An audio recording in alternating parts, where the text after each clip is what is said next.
अल्पव्ययी पुत्र ठारे देखियोछु लुक 15:32 रे ताहार बापा कहिले तोहर भाई मृत होइतला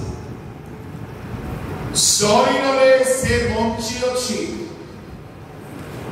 किंतु आध्यात्मिकतार मृत्यु घटिथिला बेश्या मानक सहित सब उड़ाई देछि पितांक गृहरु दूर रही जीवन यापन करुछि प्रिय ईश्वर लोक माने एनो प्रथम तिमोथी 5:6 रे आमे देखो जे भोग विलास रे आसक्त से व्यक्ति मृत होते एनो आम ख्रीस्टीय जीवन पापरे मृत जीवन न हेउ जेहेतु प्रभु यीशु ख्रीष्ट से मृत मानक ईश्वर नुहति जीवित मानक ईश्वर अटंती एणु ईश्वर लोक माने आमे आपणा को समीक्षा करबा दरकार प्रकाशित 3 अध्याय रे साथी मंडली को प्रभु कहिले आम्भे तुम्हर कर्म जानो एक मृतावस्था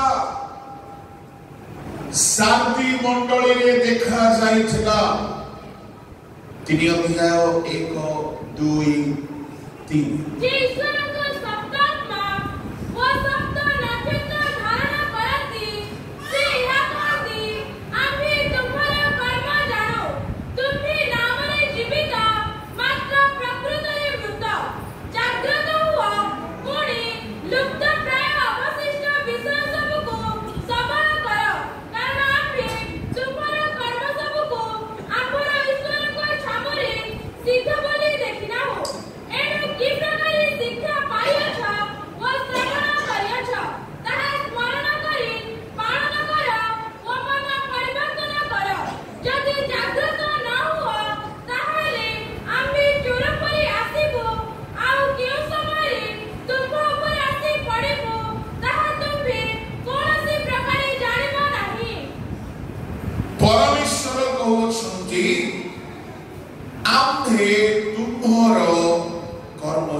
मनुष्यर कर्म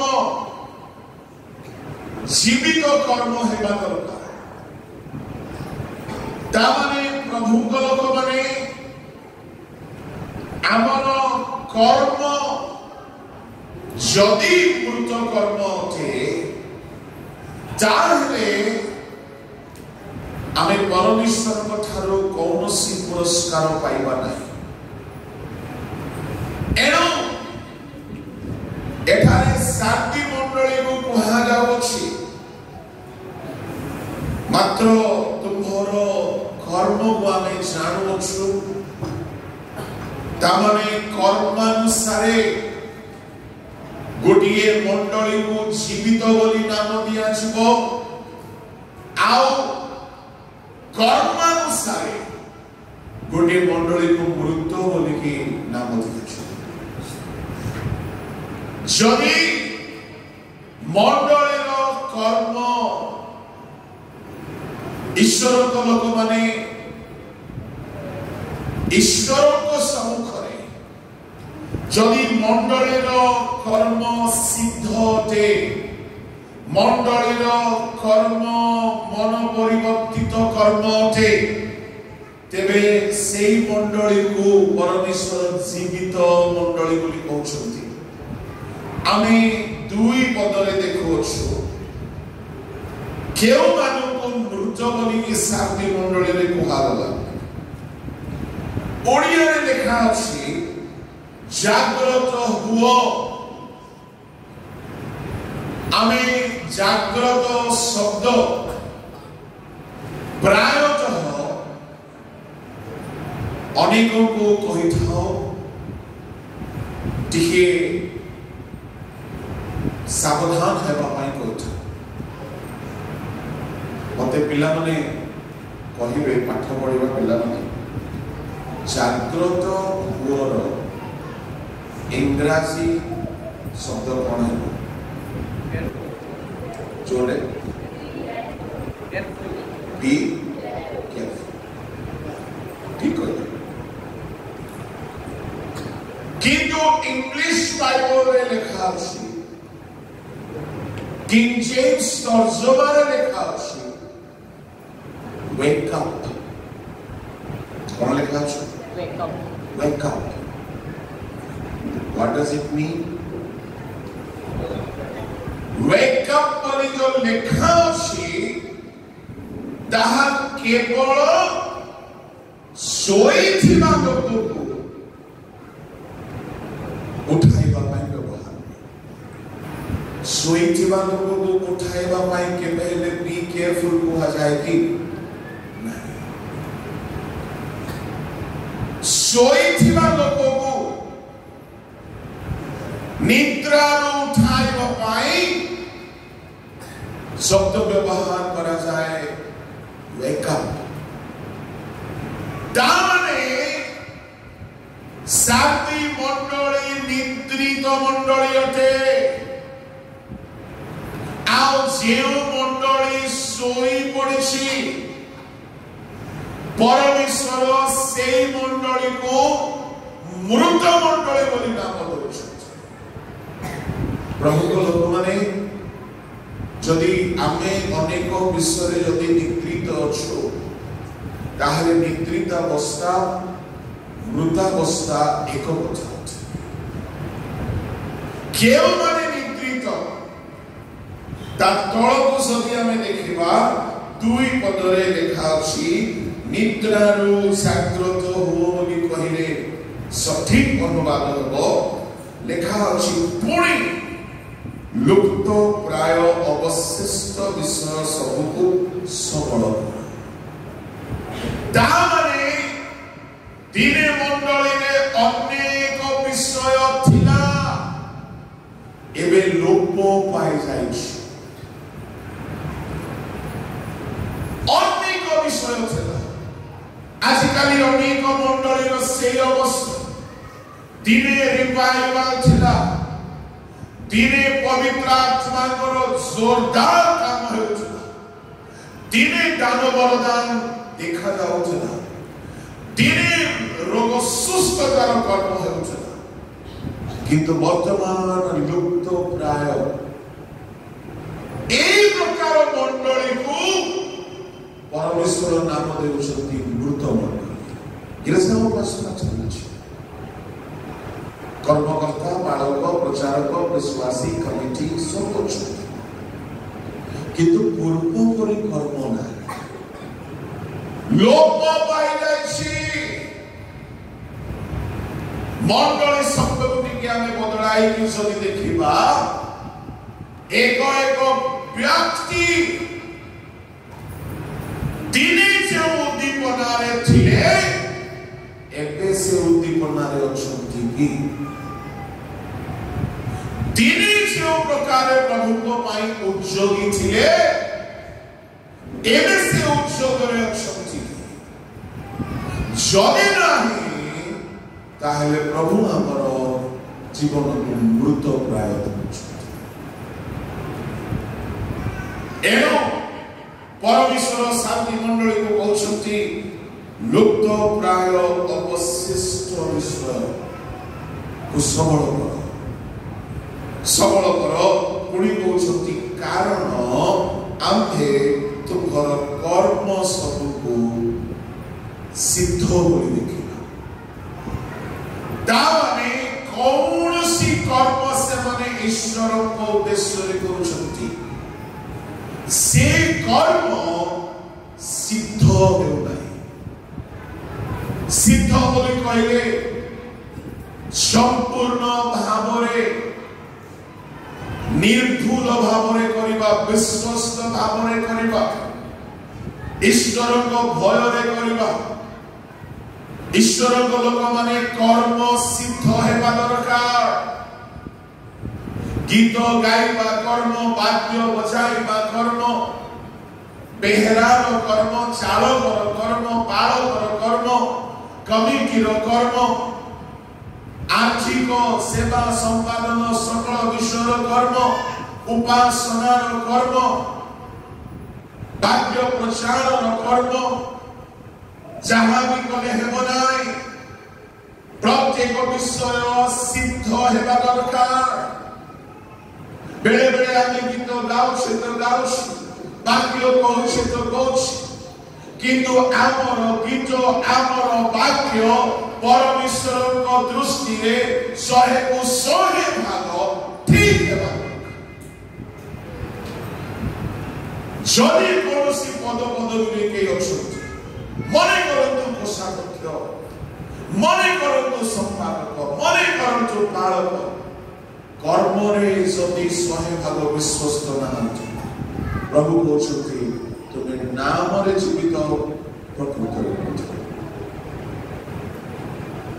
कर्म रे सिद्ध हेबा पड़िबो। काहेकि जहाँ को गोटिए मुद्रा मिलिथिला ताहाको रोदन दंतर किड़ी मिड़ी जगह पकाई दिया गला, कारण से कर्म गला नहीं, से कर्म गला नहीं।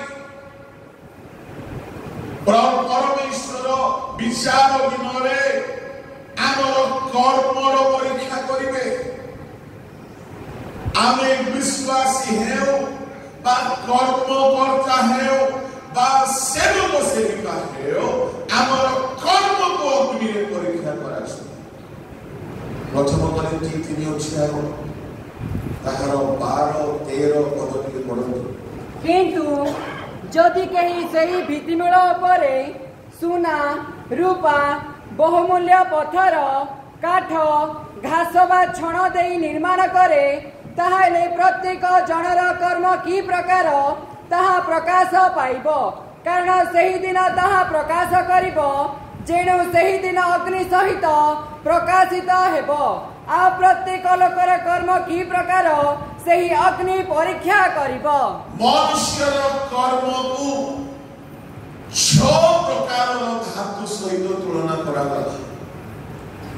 करिन्थिय मंडली को परमेश्वर सचेतन कराउछंती, प्रत्येक जीवनर कर्म की प्रकार समीक्षा करबा पई कहउछंती। 12 पदरे लेखा अछि, ख्रीष्ट भित्तिमूल उपरे 6 गोटी धातु सुनନ୍ତୁ, सुना, रूपा, बहुमूल्य पत्थर, काठ, घास बा छण। जे कही एही 6 गोटी धातु द्वारा बा 6 गोटी धातु मध्यरु कौनसी एक धातु रे गृह निर्माण करे, ताहाले 13 पदरे लिखा अछि, प्रत्येक जनर कर्म की प्रकार सही दिन ताहा प्रकाश करिबे। आगमन दिन, विचार दिन कौन प्रकाशित हेबो? कर्म।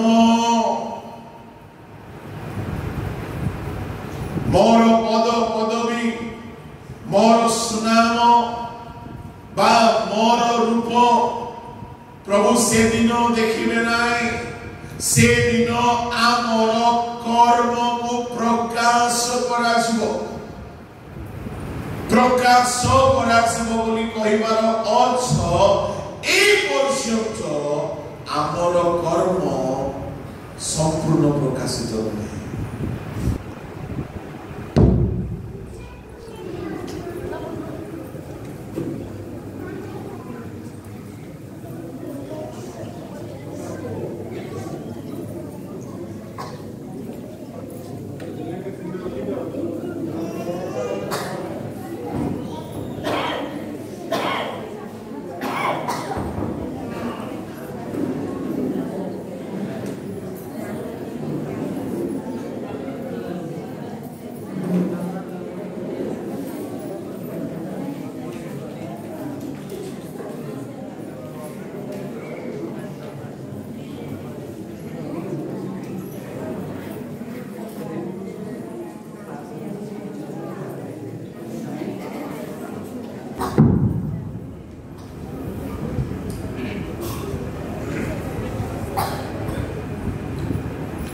गरिन्थीय मंडली को परमेश्वर सतर्क बाणी जदि कहीं ख्रिस्टियान हला परे बा ख्रिस्ट रूपक भित्तिमूल उपरे सुना रूपा बहुमूल्य पत्थर काठ घास छण ध्यान देवे जदि এই প্রকার ঘর নির্মাণ করে সেদিন প্রত্যেকর কর্ম প্রকাশিত হবে। এবে আমার কর্ম খালি ভালো ভালো কর্ম প্রকাশিত হচ্ছে, গুপ্ত কর্ম গুড়াক লুচি দিচ্ছে। ଆଉ 13 ପଦର ତାହାର ତୃତୀୟ ଧାରାରେ ଲେଖା ଅଛି, ପଢ। जेणु ସେହି ଦିନ ଅଗ୍ନି ସହିତ ପ୍ରକାଶିତ ହେବ। ସେ ଦିନ ଅଗ୍ନି ସହିତ ପ୍ରକାଶିତ ହେବ। ପ୍ରଭୁଙ୍କ ଲୋକମାନେ ଆମେ ସେ ଦିନକୁ ଆସୁଛନ୍ତି ଯୀଶୁ ମେଘମାଳରେ ପର ବେଶରେ ଦୂତଙ୍କ ସଙ୍ଗରେ ସାଧୁମାନଙ୍କ ସଙ୍ଗରେ ବୋଲି ଆମେ ଆନନ୍ଦରେ ଗାଉଛୁ, କିନ୍ତୁ ସେ ଦିନ ଅଗ୍ନି ସହିତ ପ୍ରକାଶିତ ହେବ। ଏହା ବି ଗୋଟିଏ ଦିନ। ଆଉ ଯଦି ଅଗ୍ନି ସହିତ ପ୍ରକାଶିତ ହେବ, ଅଗ୍ନି କଣ କରିବ? ପଢ। ଆଉ ପ୍ରତ୍ୟେକ ଲୋକର କର୍ମ କି ପ୍ରକାର ସେହି ଅଗ୍ନି ପରୀକ୍ଷା କରିବ। ସେଦିନ ଅଗ୍ନିର କାମ ପ୍ରତ୍ୟେକ ଲୋକର କର୍ମକୁ ପରୀକ୍ଷା କରିବ। ବକ୍ତାର କର୍ମ, ଡାଇରେକ୍ଟର କର୍ମ, ବିଶପର କର୍ମ, ବାଳକର କର୍ମ, ପ୍ରଚାରକର କର୍ମ, ବିଶ୍ୱାସୀ ମାନଙ୍କର କର୍ମ, କର୍ମକର୍ତ୍ତା ମାନଙ୍କର କର୍ମ, ଖ୍ରୀଷ୍ଟିଆନ ବୋଲାଇକି ଆମେ ଯେତେ ଲୋକ ଅଛୁ ଆମ ସମସ୍ତଙ୍କର କର୍ମ ଅଗ୍ନି ପରୀକ୍ଷା କରିବ। ତେବେ ଅଗ୍ନି ପରୀକ୍ଷା କଲା ବେଳକୁ ଆମର କର୍ମ ଯେତେ କର୍ମ ଆମେ କରିଥାଉ ତାହା ଏ 6 ପ୍ରକାର ଧାତୁ ମଧ୍ୟରୁ କୌଣସି ଗୋଟିଏ ଧାତୁ ତୁଲ୍ୟ ହେବ। କେଉଁ ଧାତୁ? ପ୍ରଥମରେ ସୁନା, ରୂପା, ବହୁମୂଲ୍ୟ ପଥର, କାଠ, ଘାସ। ପିଲାମାନେ ଅଗ୍ନି ସହିତ ଯଦି ପରୀକ୍ଷା କରାଯିବ, ଏଠାରେ 6 ପ୍ରକାରର ଧାତୁର କଥା ଲେଖା ଅଛି। ତାକୁ ମୁଁ 2 ଭାଗରେ ବାଣ୍ଟିବି, 3-3। ଗୋଟିଏ ଭାଗ ଅଗ୍ନିରେ ଜଳିକି ନଷ୍ଟ ହେବା ଭାଗ, ଆଉ ଗୋଟିଏ ଅଗ୍ନିରେ ନଷ୍ଟ ହେଇଯାଏ। କେଉଁ କେଉଁ 3 ଗୋଟି ନଷ୍ଟ ହେବ ନାହିଁ ଅଗ୍ନିରେ? ସୁନା, ରୂପା, ବହୁମୂଲ୍ୟ ପଥର। ଆଉ 3 ଗୋଟି କାଠ, ଛଣ, ଘାସ। ତେବେ ଆମର କର୍ମ ସୁନା, ରୂପା, ବହୁମୂଲ୍ୟ ପଥର ପରି ନା ଆମର କର୍ମ କାଠ, ଛଣ, ଘାସ ପରି? ମୁଁ ପ୍ରଥମେ କହିବି ଏ ଛଣ, କାଠ, ଘାସର କଥା। ଈଶ୍ୱରଙ୍କ ଲୋକମାନେ ସେଦିନ ଅଗ୍ନି ଆସିକି ପରୀକ୍ଷା କଲା ବେଳକୁ ଆପଣଙ୍କର ଖ୍ରୀଷ୍ଟିଆନ ଜୀବନର ଘର ଯଦି କାଠର ଘର ହେଇଥିବ, ସେଦିନ ଆପଣଙ୍କର କର୍ମ ଯଦି ଗୋଟେ କାଠ ଘର ପରି ହେଇଥିବ, ଆଉ ପ୍ରଭୁ ସେ ଘରକୁ ଅଗ୍ନିରେ ପରୀକ୍ଷା କଲା ବେଳକୁ ସେ ଘରର ଅବସ୍ଥା କ'ଣ? କେଉଁମାନଙ୍କର ଜୀବନ କାଠ ଘର ତୁଲ୍ୟ? କାଠ ବୋଲି କହିଲେ କାହାକୁ ବୁଝାଏ? ଗଛ ଯେତେବେଳେ ମରିଯାଏ ତାହାକୁ ଆମେ କ'ଣ ବୋଲି କହୁ? କାଠ। ବଞ୍ଚିବା ଗଛକୁ କେହି କାଠ ବୋଲି କହନ୍ତି? କେହି ନାହିଁ। ତାମାନେ ମଣ୍ଡଳୀର ଈଶ୍ୱରଙ୍କ ଲୋକମାନଙ୍କର ଜୀବନ ବେଳେ ବେଳେ କାଠ ପରି। ଓଡ଼ିଆରେ ଗୋଟେ ପ୍ରବାଦ ଅଛି ନାହିଁ କି, ଯେତେ ମାଟିକୁ ମାଠେ ମୁଁ ତୋର ପଡ଼ା କାଠେ।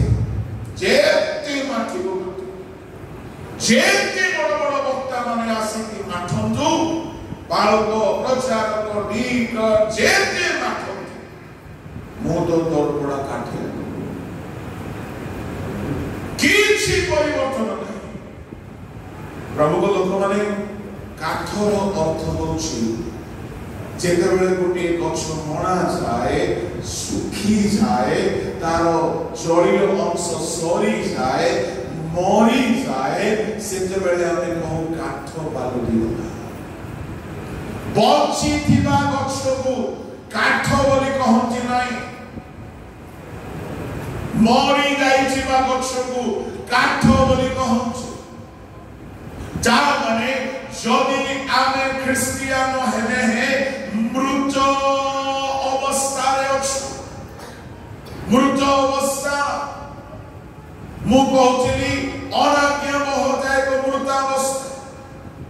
ଆଗମ ହବା ଅନାଜ୍ଞାବହ ହେଲେ ସେମାନଙ୍କୁ ମୃତ ବୋଲି କୁହାଗଲା। ଅପବୈ ପୁତ୍ର ବେଶ୍ୟାମାନଙ୍କ ସହିତ କାମକତାରେ ନଷ୍ଟ ହେଲା, ତାକୁ ମୃତ ବୋଲି କୁହାଗଲା। ଯେଉଁମାନଙ୍କର କର୍ମ ସିଦ୍ଧ ନୁହେଁ, ଦୋଷାଦତ୍ତ ହେଇଥିବେ, ଅଧା ପଇସା ହେରାଫେରି କରିଦେଉଛି, ଅଡିଟ୍ କର ବୋଲେ ବାଇଦା କରୁଛି। ପ୍ରଚାରକ ହେଇଥିବେ, ସତ କଥା କହିବେ ନାହିଁ, କାଳେ ମୋତେ ଆଉ ଥରେ ଡାକିବେ।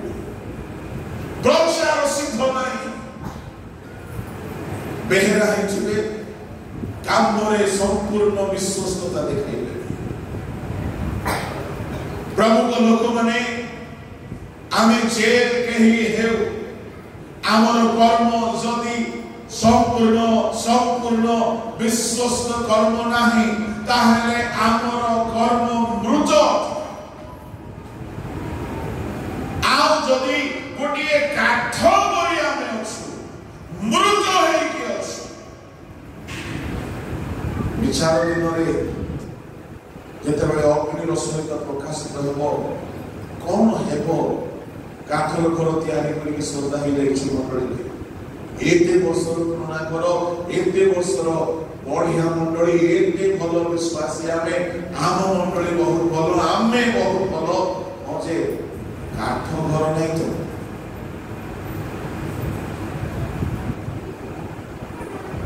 କାଠର ଆଉ ଗୋଟିଏ ବିପତ୍ତି କ'ଣ? ଗଛକୁ ଯଦି ପାଣି ଦେବ, ଗଛ କରିବ। ପାଉଲ କହିଲେ ମୁଁ ରୋପଣ କରିଅଛି। ଗଛକୁ ରୋପଣ କରାଯାଏ। 3:6 ପଢନ୍ତୁ।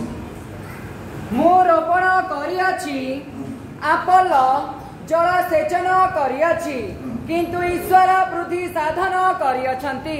ମୁଁ ରୋପଣ କରିଅଛି, ଆପଲ ଜଳସେଚନ କରିଛନ୍ତି। ଶିକ୍ଷା, ଆପଲଙ୍କର ସେବା ଥିଲା ଶିକ୍ଷା ଦେବାର ସେବା। 18 ଅଧ୍ୟାୟ 24 ପଦ ପ୍ରେରିତ ପୁସ୍ତକରେ ଆପଲ ଜଣେ ସୂକ୍ଷ୍ମାତି ସୂକ୍ଷ୍ମ ବିଷୟକୁ ସରଳ ଭାବରେ ଶିକ୍ଷା ଦେବାରେ ନିପୁଣ ଏକ ସୁବକ୍ତା ଥିଲେ। ଇତିମଧ୍ୟରେ ଆପଲ ନାମକ ଜଣେ ଯିହୁଦୀ ଏଫିସକୁ ଆସିଲେ। ତାଙ୍କର ଜନ୍ମସ୍ଥାନ ଆଲେକ୍ଜାଣ୍ଡ୍ରିଆ। ସେ ସୁବୁଦ୍ଧା, ସେ ସୁବକ୍ତା ଓ ଧର୍ମଶାସ୍ତ୍ରରେ ଶକ୍ତିଶାଳୀ ଥିଲେ। सुवक्ता 25 पद ଏହି ବ୍ୟକ୍ତି ପ୍ରଭୁଙ୍କ ମାର୍ଗ ବିଷୟରେ ଶିକ୍ଷା ପ୍ରାପ୍ତ ହୋଇଥିଲେ ପୁଣି ଆତ୍ମାରେ ଉତ୍ତପ୍ତ ହୋଇ ଯୀଶୁଙ୍କ ବିଷୟ ସୂକ୍ଷ୍ମ ରୂପେ କହି ଶିକ୍ଷା ଦେଉଥିଲେ କିନ୍ତୁ ସେ କେବଳ ଯୋହନଙ୍କ ବପ୍ତିସ୍ମ ବିଷୟ ଜାଣିଥିଲେ।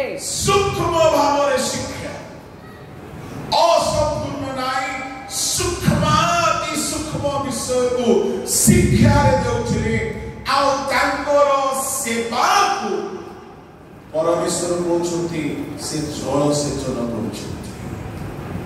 ଆମେ ଶିକ୍ଷା ରୂପକ ଜଳ ପାଇଲା ବେଳକୁ ଯଦି ଆମେ କାଠ ହେଇକି ଥିବା ଈଶ୍ୱରଙ୍କ ଲୋକମାନେ କାଠରେ ପାଣି ପକେଇଲେ କାଠ କେବେ ହେଲେ ଫଳବାନ ନୁହେଁ ସଡ଼ିଯିବ।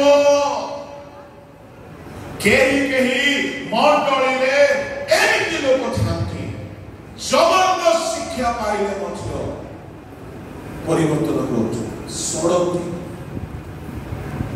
ତାକୁ ଯାହା ଶିକ୍ଷା ଦିଅ ଶିକ୍ଷା କାମ କରିବ ନାହିଁ। କାଠ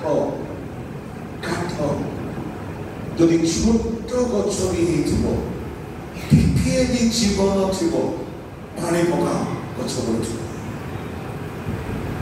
যদি শিক্ষা শুনিলা পরে যদি আমি বঢ়ি পারু না হো তা মানে জীবন নাহি আমি মৃত কাঠ।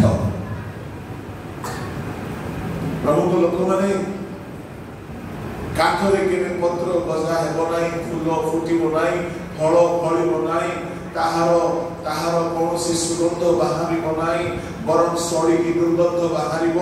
କାଠରେ କୌଣସି ବିଷୟ ଜୀବନର ଆଶା କରାଯାଇ ପାରିବ ନାହିଁ।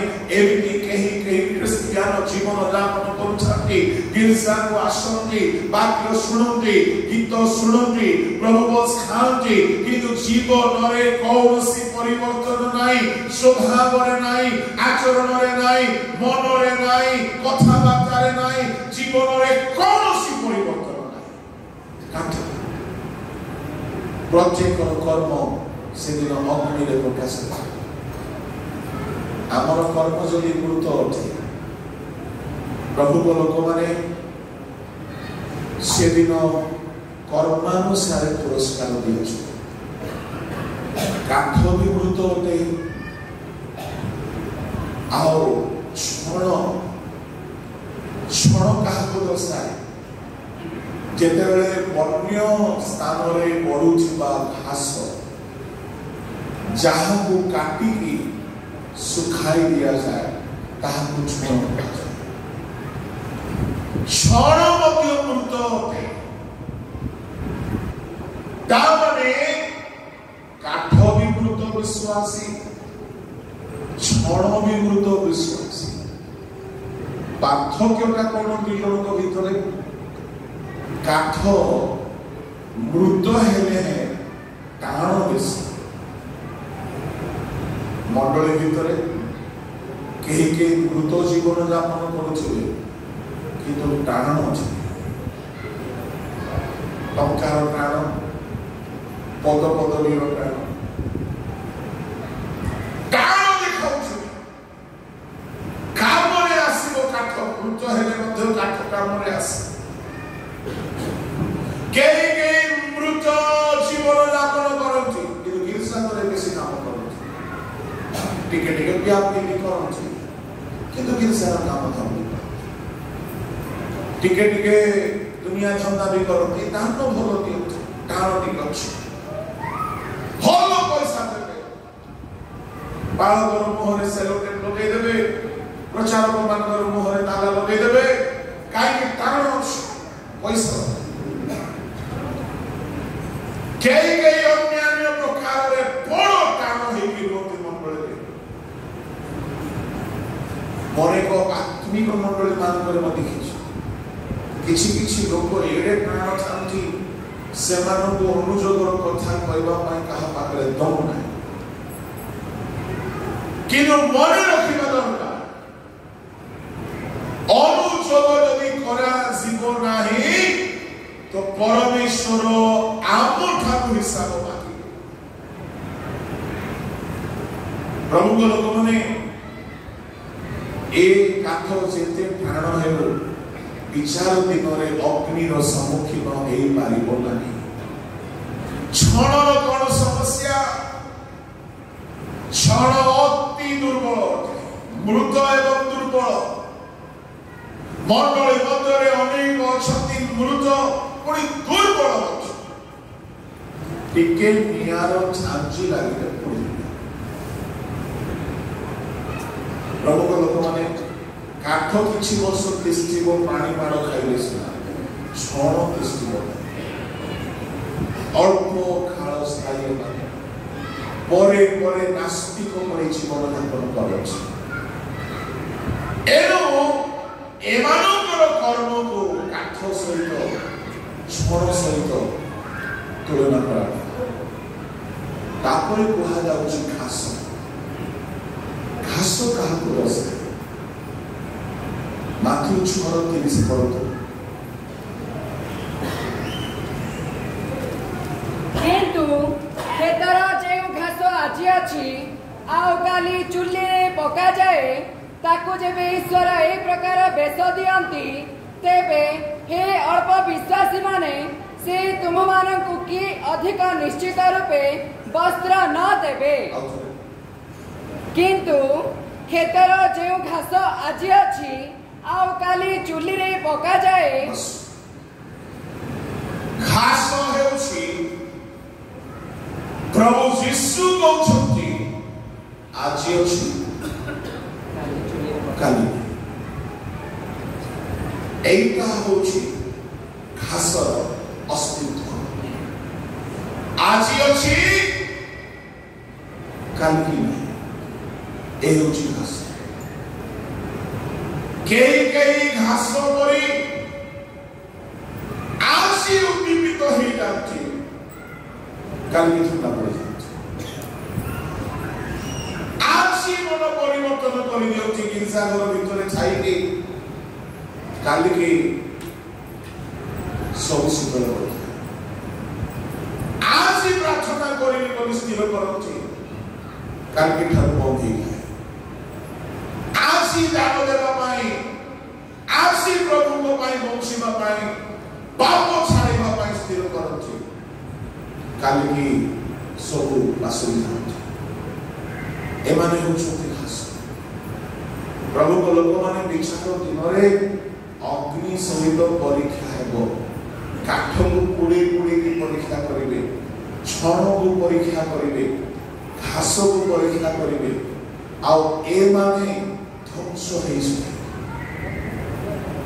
କେବଳ ସୁନା ରୂପା ବହୁମୂଲ୍ୟ ପଥର ପରି ଯେଉଁମାନଙ୍କ ଜୀବନ ଏମାନେ ନଷ୍ଟ ହେବେ ନାହିଁ। ସୁନା କାହାକୁ ଦର୍ଶାଏ? ସୁନାର 4 କଥା ମୁଁ କହିବି। ସୁନା ନମ୍ବର 1 ପବିତ୍ର ବିଶ୍ୱାସୀ ମାନଙ୍କୁ ଦର୍ଶାଏ। ମଲାକି 3:2-3 ପଢନ୍ତୁ ଜଲ୍ଦି। ମାତ୍ର ତାହାଙ୍କର ଆଗମନ ଦିନ କିଏ ସହିପାରେ? ଆଉ ସେ ଦର୍ଶନ ଦେବା ବେଳେ କିଏ ଠିଆ ହେବ? କାରଣ ସେ ପରିଷ୍କାରକାରୀର ଅଗ୍ନିତୁଲ୍ୟ ଓ ରାଜକର କ୍ଷାର ସ୍ୱରୂପ। ପୁଣି ସେ ରୂପ୍ୟ ପରିଷ୍କାରକ ଓ ଶୁଦ୍ଧିକାରକର ତୁଲ୍ୟ ବସିବେ ଓ ସେ ଲେବୀର ସନ୍ତାନ ଗଣକୁ ପରିଷ୍କାର କରିବେ ଓ ସୁନା ଓ ରୂପା ପରି ସେମାନଙ୍କୁ ବିଶୁଦ୍ଧ କରିବେ। ଲେବୀର ସନ୍ତାନମାନଙ୍କୁ ସୁନା ପରି ରୂପା ପରି ବିଶୁଦ୍ଧ କରିବେ। ପରମେଶ୍ୱର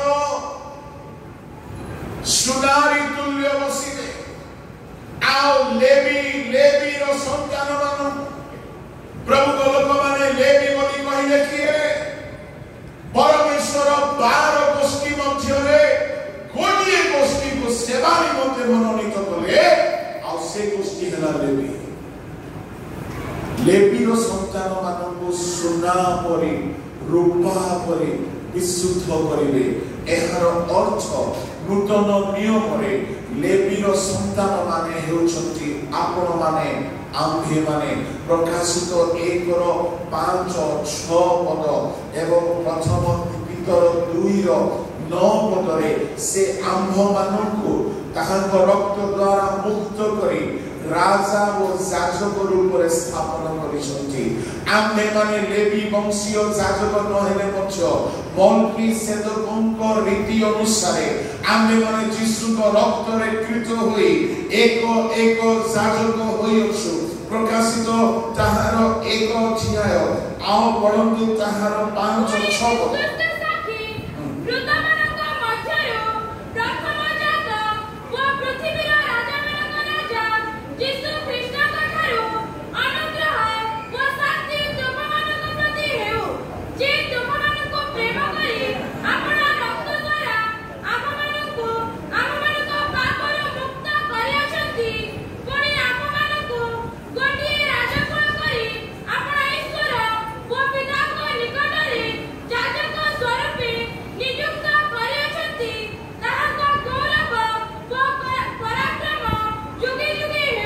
ସମସ୍ତେ ଯାଜକ ନୁହନ୍ତି ଯେଉଁମାନଙ୍କୁ ସେ ରକ୍ତ ଦ୍ୱାରା ମୁକ୍ତ କରିଛନ୍ତି। ମଣ୍ଡଳୀ ଭିତରେ ଚୋର ବି ଆସେ, ମଦୁଆ ବି ଆସେ, ବ୍ୟଭିଚାରୀ ବି ଆସେ, ଡକାୟତ ବି ଆସେ। ସମସ୍ତେ ଯାଜକ ନୁହନ୍ତି ଯେଉଁମାନଙ୍କୁ ସେ ରକ୍ତରେ ମୁକ୍ତ କରିଛନ୍ତି, ଅର୍ଥାତ୍ ଯେଉଁମାନେ ଯୀଶୁଙ୍କ ରକ୍ତରେ ମୁକ୍ତ ହୋଇଛନ୍ତି ସେମାନେ ଗୋଟିଏ ଯାଜକ ଅଟନ୍ତି। ଯଦି ଆପଣ ଯୀଶୁଙ୍କ ରକ୍ତରେ ମୁକ୍ତ ହୋଇଛନ୍ତି ଯାଜକ ଅଟନ୍ତି। ଆଉ ଯାଜକ ମାନଙ୍କୁ ସେ ସୁନା ପରି ରୂପା ପରି ବିଶୁଦ୍ଧ କରିବେ। ସୁନାକୁ କେବେ ହେଲେ ପାଣିରେ ଧୋଇକି ଶୁଦ୍ଧ କରାଯାଏ ନାହିଁ। ସୁନାକୁ ସାବୁନ ବା ସୋଡ଼ା ଲଗାଇକି ଶୁଦ୍ଧ କରାଯାଏ ନାହିଁ। ସୁନାକୁ ନିଆଁରେ ପକାଯାଏ। ନିଆଁ ଖାଇକି ସୁନା ଭିତରେ ଥିବା ଖାଦ ବାହାରେ, ସୁନା ଭିତରୁ ମଇଳା ବାହାରେ। ଯେତେବେଳେ ସୁନା ଭିତରୁ ଖାଦ ବାହାରି ପଡ଼େ, ମଇଳା ବାହାରି ପଡ଼େ, ସୁନା ଓ ରୂପା ଏକ ପାତ୍ର ନିମନ୍ତେ ପ୍ରସ୍ତୁତ ହୋଇଯାଏ। ହିତୋପଦେଶ 25:4 ପଡ଼ନ୍ତୁ। ରୂପାରୁ ଖାଦ କାଢି ପକାଅ, ତେବେ ସୁନାରୀ ପାଇଁ ଏକ ପାତ୍ର ବାହାର ହେବ। ରୂପାରୁ ଖାଦ ବାହାର କରିବାକୁ ପଡ଼ିବ।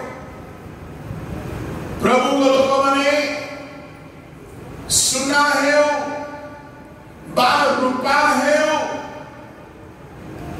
ଏହାର ମଇଳା ବା ଖାଦ ଭିତରେ ଲୁଚିକି ଥାଏ।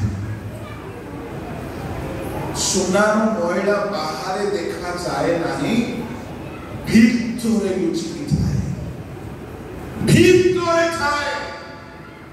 ଆମେ ସମସ୍ତେ ବାହାରେ ଭଲ ଦେଖାଯାଉଛୁ। କେହି ତ ଧଳା ପିନ୍ଧିକି ଆହୁରି ଧଳା ବି ଦେଖାଯାଉଛି। ଆମେ ବାହାରେ ସମସ୍ତେ ପବିତ୍ର ଦେଖାଯାଉଛୁ, କିନ୍ତୁ ଭିତରେ କେତେ ଖାଦ ଅଛି ପ୍ରଭୁ ହିଁ ଜାଣନ୍ତି। ଯେ ଯାଏ ନିଆଁରେ ପକାଇବେ ନାହିଁ, ଏ ଭିତର ଖାଦ ବାହାରିବ ନାହିଁ। ଭାରୁଷୀ ମାନେ, ସାଧୁକୀ ମାନେ, ଶାସ୍ତ୍ରୀ ମାନେ ବାହାରେ ଭାରି ପବିତ୍ର ଦେଖାଯାଉଥିଲେ, ଭିତରେ କବର ଭିତରେ ଶବ ସରିଲା ପରି ଇନ୍ଦ୍ରିୟ ସେବା, ଲୁଣ୍ଠନ, ଅଶୁଚିତାରେ ପରିପୂର୍ଣ୍ଣ ଥିଲା। ଏଣୁ ମୁଁ ବାହାରେ ଧଳା ଶାଢ଼ୀ ପିନ୍ଧେ ବା ଧଳା ଲୁଗା ପିନ୍ଧେ, ଧଳା କୋଟ ପିନ୍ଧେ, ବାହାରେ ମୁଣ୍ଡ ଧୁଆଇ ଦିଏ, ବାହାରେ ପବିତ୍ର ଦେଖାଯାଏ। ଏହା ମୋର ପବିତ୍ରତାର ବାସ୍ତବ ବା ପ୍ରତ୍ୟକ୍ଷ ପ୍ରମାଣ ନୁହେଁ। ପରମେଶ୍ୱର ପରୀକ୍ଷା କଲା ବେଳକୁ ଟିକେ ବି ଖାଦ ନଥିବାର ଅଛି। ଏଣୁ ସବୁ ପ୍ରକାର ଅଶୁଚିତା ମନୁଷ୍ୟର ହୃଦୟରୁ ବାହାରେ ବୋଲି ଯୀଶୁ କହିଲେ। ମାଥ୍ୟୁ 15:19-20। କାରଣ ହୃଦୟର କୁଚିନ୍ତା, ନରହତ୍ୟା, ବ୍ୟଭିଚାର, ବେଶ୍ୟାଗମନ, ଚୌର୍ଯ୍ୟ, ମିଥ୍ୟା ସାକ୍ଷ୍ୟ ଓ ନିନ୍ଦା ବାହାରେ। ଏହି ସମସ୍ତ ହିଁ ମନୁଷ୍ୟକୁ ଅଶୁଚି କରେ। এই সমস্ত হৃদয় ବାହାରେ ସେଠାରେ 6ଟି କଥା ଲେଖା ଅଛି। କଣ କଣ? କୁଚିନ୍ତା ବାହାରେ ଦେଖାଯିବ ନାହିଁ, ମନରେ କୁଚିନ୍ତା ଚାଲିଥିବ। ଏ କୁଚିନ୍ତାର ମଧ୍ୟ ଅଲଗା ଅଲଗା ଶ୍ରେଣୀ ଅଛି। ଯୁବା ଯୁବତୀ ମାନଙ୍କର ଚିନ୍ତା ଅଲଗା ପ୍ରକାର କୁଚିନ୍ତା, ବୟପ୍ରାପ୍ତ ଲୋକମାନଙ୍କର କୁଚିନ୍ତା ଅଲଗା। ଯୁବା ଯୁବତୀ ମାନଙ୍କର ଚିନ୍ତା ଭିତରେ ଅଶ୍ଳୀଳତାର ଚିନ୍ତା ଥାଏ। ବୟପ୍ରାପ୍ତ ଲୋକମାନଙ୍କର ଚିନ୍ତା ଭିତରେ ଅନ୍ୟର ଶତ୍ରୁତାର ଚିନ୍ତା ଥାଏ। ମାଥିଉ 9 ଅଧ୍ୟାୟରେ ସେତେବେଳେ ଯୀଶୁ ଖ୍ରୀଷ୍ଟ ଜଣେ ରୋଗୀକି କହିଲେ, ବତ୍ସ ତୋର ପାପ କ୍ଷମା କରାଗଲା। ସେତେବେଳେ ଫାରୁସୀ ମାନେ ମନେ ମନେ କୁଚିନ୍ତା କଲେ, ଯୀଶୁଙ୍କ ବିରୁଦ୍ଧରେ ମନେ ମନେ ଚିନ୍ତା କଲେ। ସେ ଚିନ୍ତାରେ ଅଶ୍ଳୀଳତା ନାହିଁ, କାମୁକତା ନାହିଁ, କିନ୍ତୁ ଯୀଶୁଙ୍କ ବିରୁଦ୍ଧରେ ଚିନ୍ତା। এই হৃদয়ରୁ ଅନେକ ପ୍ରକାର କୁଚିନ୍ତା ବାହାରି ପାରେ, ଆଉ ତାହା ହିଁ ଅଶୁଚି। ହୃଦୟରୁ ଚୋର୍ଚ୍ୟ ବାହାରେ, ବେଶ୍ୟାଙ୍କ ମନ ବାହାରେ, ଅଭିଳାଷ ବାହାରେ, ନିନ୍ଦା ବାହାରେ। ପ୍ରଭୁଙ୍କ ଲୋକମାନେ ଆମ ଭିତରେ କେତେ ପରିମାଣରେ ଅଭିଳାଷ ନାହିଁ ହୃଦୟରେ। ଯଦି ଅଭିଳାଷ ଅଛି, ନିନ୍ଦା ଅଛି, ମନ୍ଦ ଚିନ୍ତା ଅଛି, କାମୁକତା ଅଛି, ଆମେ ସୁନା ହେଇନାହୁଁ। ସୁନାକୁ ପରମେଶ୍ୱର ନିଆଁରେ ପକାଇକି ବିଶୁଦ୍ଧ କରନ୍ତି। କେଉଁ ନିଆଁରେ? ଜିସାୟ 48:10 ପଢନ୍ତୁ, 2 Corinthians 7:10 ପଢନ୍ତୁ। ଦେଖ ଆମେ ତୁମକୁ ପରିଷ୍କାର କରିଅଛୁ, ମାତ୍ର ରୂପା ପରି ନୁହେଁ। ଆମେ ଦୁଃଖରୂପ ଉନ୍ମାଇରେ ତୁମକୁ ମନୋନୀତ କରିଅଛୁ। ଦୁଃଖରୂପ ଉନ୍ମାଇରେ 7:10। କାରଣ ଈଶ୍ୱରଙ୍କ ଇଚ୍ଛାନୁସାରେ ଯେଉଁ ଦୁଃଖ ତାହା ପରିତ୍ରାଣ ନିମନ୍ତେ ଏପରି ମନ ପରିବର୍ତ୍ତନ ଜନ୍ମାଏ। ମନ ପରିବର୍ତ୍ତନ ଆଣି ଦେଉଥିବା ଦୁଃଖ ନିଆଁରେ ପକାଇ ଦେବେ ପରମେଶ୍ୱର, ଦୁଃଖ ଆଣିଦେବେ। ମୁଁ ଭଲ ଭାବରେ ଦେଖିଅଛି, ଅନୁଭବ ବି କରିଅଛି। ବେଳେ ବେଳେ କେହି ବାକ୍ୟ ଶୁଣିକି ପରିବର୍ତ୍ତନ ହୁଅନ୍ତି ନାହିଁ, ଶିକ୍ଷା ଶୁଣିକି ପରିବର୍ତ୍ତନ ହୁଅନ୍ତି ନାହିଁ। ପରମେଶ୍ୱର ସେମାନଙ୍କୁ ଦୁଃଖ ରୂପ ନିଆଁରେ ପକାଇ ଦେବେ। ସେତେବେଳେ ସେମାନେ ଦୁଃଖ ହେତୁରୁ ପରିବର୍ତ୍ତନ ହେବାକୁ ବାଧ୍ୟ ହୋଇଯାନ୍ତି। ସୁନା ନିଆଁରେ ନ ପଡ଼ିଲେ କେବେ ସୁଖ ହେବ ନାହିଁ। ପରମେଶ୍ୱର ମଧ୍ୟ ଆମକୁ ଚାହାନ୍ତି ନାହିଁ କି ଦଣ୍ଡ ଦେବା ପାଇଁ, କିନ୍ତୁ ଯେହେତୁ ସେ ଆମର କର୍ମକୁ ଶୁଦ୍ଧ କରିବା ପାଇଁ ଚାହାନ୍ତି, ଏଣୁ ଆମକୁ ବେଳେ ବେଳେ ଦୁଃଖ ରୂପ ନିଆଁରେ ପକାନ୍ତି। ଉଦାହରଣ ସ୍ୱରୂପ ଅପବୟ ପୁତ୍ର ବାପାର କଥା ଶୁଣିଲା ନାହିଁ, ଭାଇର କଥା ଶୁଣିଲା ନାହିଁ। ଦୁର୍ଭିକ୍ଷ ପଡ଼ିଲାରୁ, ଦୁଃଖ ପଡ଼ିଲାରୁ, ଅଭାବ ପଡ଼ିଲାରୁ ଆପେ ଆପେ ପରିବର୍ତ୍ତନ, ଆପେ ଆପେ ପରିବର୍ତ୍ତନ।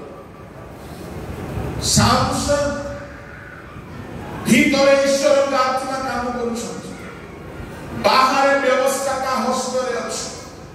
ସେ ଜଣେ ନାଶରୀୟ, ସବୁ ଜାଣିଛି ବାକ୍ୟ। ଯେହେତୁ ଇସ୍ରାଏଲର ବିଚାରକର୍ତ୍ତା 20 ବର୍ଷ ଥିଲା, କିନ୍ତୁ ବିଚାର ଛାଡୁ ନାହିଁ। ପ୍ରଭୁ ଦେଖିଲେ କେମିତି ଛାଡ଼ିବ ନାହିଁ ଦେଖୁଛ। ଏମିତି ଦୁଃଖ ରୂପ ଅଗ୍ନିରେ ପକାଇଲେ, ଆଖି ଉପାଡ଼ି ଦିଆଗଲା, ବନ୍ଦୀ ଗୃହରେ ପଡ଼ିଲା, ବଳ ଚାଲିଗଲା, ହାସ୍ୟାସ୍ପଦ ହେଲା, ଦୁର୍ବଳ ହେଇଗଲା, ଲୋକେ ପରିହାସ କରୁଛନ୍ତି। ସେଇ ଜାଗାରେ ଅନୁତାପ କରୁଛି। 3 ରୁ 4 ମାସ ଜେଲରେ ଥିଲା ବୋଲିକି ସ୍କଲାର ମାନେ କହନ୍ତି।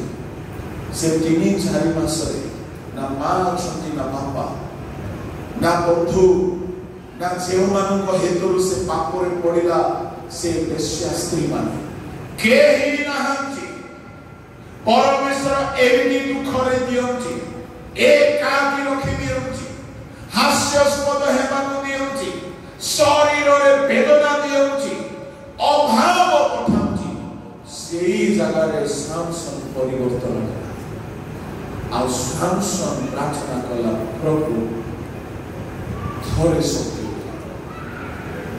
केवल तुम काम करिबा शत्रु मानक पराजय करिबा पाई थोड़े शक्ति दी ए काम सरिबा परे मो जीवन चलिबा आउ बचिबा दरकार नाही आउ मो जीवन रे बचिले काळे पाप होई जिवो प्रभु को लोक माने जहाँ पवित्र आत्मा को द्वारा से पाइला नहीं जहाँ व्यवस्था ठारू से पाई पाला नहीं दुख रूप उभाई से पाइला एणु परमेश्वर लेवीर संतान मानकु नियारे परिष्कार करନ୍ତି मो भलो भाबरे जाने अनेक प्रभु तांको अनेक तांको संतान मानकु प्रभु बहुत दुख रे पकाई सजावती एणु सुना बोली कहिले विशुद्ध जीवन यापन करिबा लोक मानकु दर्शाए प्रभु को लोक माने रूपा परि सुना परि पवित्र जीवन यापन जदि आमे करूछु से दिन अग्नि रे परीक्षा हैला बेडको आमर कर्म विनष्ट हेबो नाही सावधान हेउ आमर जीवन काठ परि छण घास परि ना सुना रूपा सुनार रूपार प्रथम अर्थ है पवित्र जीवन द्वितीय अर्थ है सुना जय जीवन को दर्शाए आयुब पुस्तक बाहर कर आयुब पुस्तक आयुब 23 अध्याय ताहार 10 पदरे मात्र मु जेउ पथ अवलंबन करे से ताहा जानती से मोहर परीक्षा कला उतारे मु सुवर्ण परि उत्तीर्ण हेबी परीक्षा को जय कला परे क्लेश आसु क्षति आसु रोग आसु शयतान आसु समस्या आसु जहां भी आसु ये सब परीक्षा को आयुब जय कले जय कला परे से सुवर्ण तुल्य प्रिय माने आमे परीक्षा को जय न करिकी सुना हे पारिबा नाही जोसेफ परीक्षा को जय कले गोटे स्त्री रो परीक्षा आयुब परीक्षा को जय कले शयतान रो परीक्षा अब्राहम को परीक्षा सदाम परीक्षा जेउ माने परीक्षा को जय करत ए माने सुवर्ण तुल्य हे जात आम जीवन रे प्रलोभन रो परीक्षा आसे टंका लोभ रो परीक्षा आसे जय करूछंती तो मंडली रे जेते विश्वासी अछंती विश्वस्त भावरे दशमांश दौरान तो जदि देउनांती कहीं देउनांती टंकार लोभ को जय करिनांती जो माने जय करंती सुवर्ण विभिन्न प्रकार अभिलाष परीक्षा आयुब कहले परीक्षा रे उत्तीर्ण अर्थात इंग्लिश रे पास आउट परीक्षा को जय कला परे सुवर्ण तुल्य सुना अर्थात विजय ख्रीष्टीय जीवन पाप को जय करिवे शैतान को जय करिवे अविनाश को जय करिवे कामुकता को जय करिवे लोभ को जय करिवे एई प्रकार जेउ माने सब परिस्थिति को जय करिसथि से माने ख्रीष्टीय जीवन को सुना परिवर्तित प्रभु लोक माने इंडिया माने मोबाइल धरला परे हारिबा स्टार्ट हे सावधान कहीं एक मात्रा हारी जाए जीतबार प्रश्न देखा जाऊ सावधान है आम सुना परी ना आम काठ छण घास सुनार द्वितीय अर्थ प्रभु लोक माने सुना आमर आंतरिक सद्गुण को दर्शा प्रथम भीतर 3 अध्याय सेठारे सुना केश विन्यास बहुमूल्य वस्त्र को अभ्यंतरणीय विषय सहित रिप्लेस करा जाउछ 3 अध्याय तार 2-3 जे परि सेमानक मध्यरु केही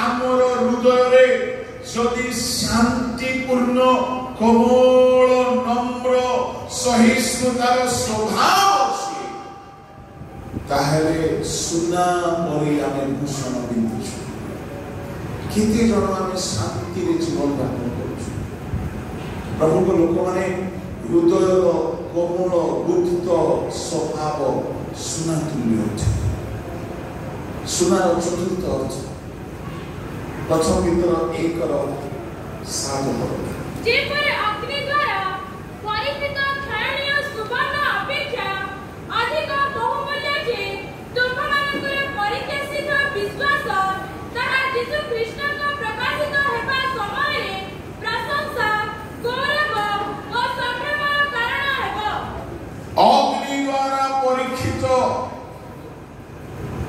क्षणीय सुवर्ण अपेक्षा अधिक बहुमूल्य जे तुमकर परीक्षा से विश्वास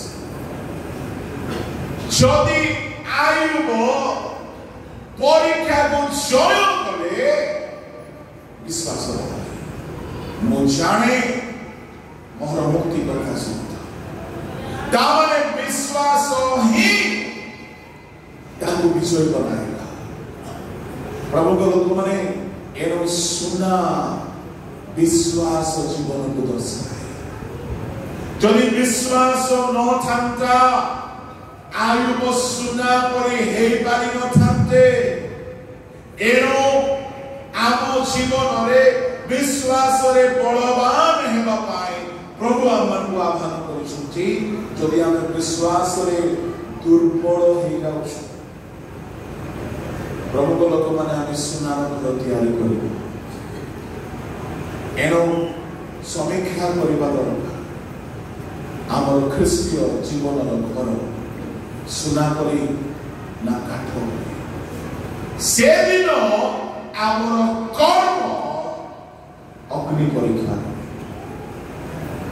यदि सुना करे ये सुना तो पूर्वर अग्नि खाई की प्रस्तुत होइछि ये अग्नि रो सम्मुखरे जड़ी की नष्ट हेबो एनो सुनार आउ गोटे अर्थ होछि बहुमूल्य सुना सस्ता नहीं बहुमूल्य स्वभाव केतेक स्वभाव भारी सस्ता टिके कथा रागिबाटा सस्ता सबु कथा को सहिबा महंगा अनेक स्वभाव आम लोक मानकर सस्ता जनकर भूल देखी देले सांगे सांगे फोन रे चर्चा करबा सस्ता तार पाप को लुचाई की ताकि क्षमा देकी ताको प्रेम करके गढ़वा यह मूल्यवान बहुमूल्य। आज आम लोक मान स्वभाव गुड़ा बहुमूल्य देखा जाए। सावधान हो कर्म कि साथी मंडली को प्रभु कहले आम तुम कर्म सिद्ध देखुना। विचार दिन में प्रकाशित 22:12 अनुसार कर्मानुसार पुरस्कार। प्रभु लोक मैंने आमर कर्म जदि मृत कौन सी पुरस्कार आम पाइब समीक्षा करू क्या मोर कर्म कि गीत भी गाइबा अवशिष्ट कथा।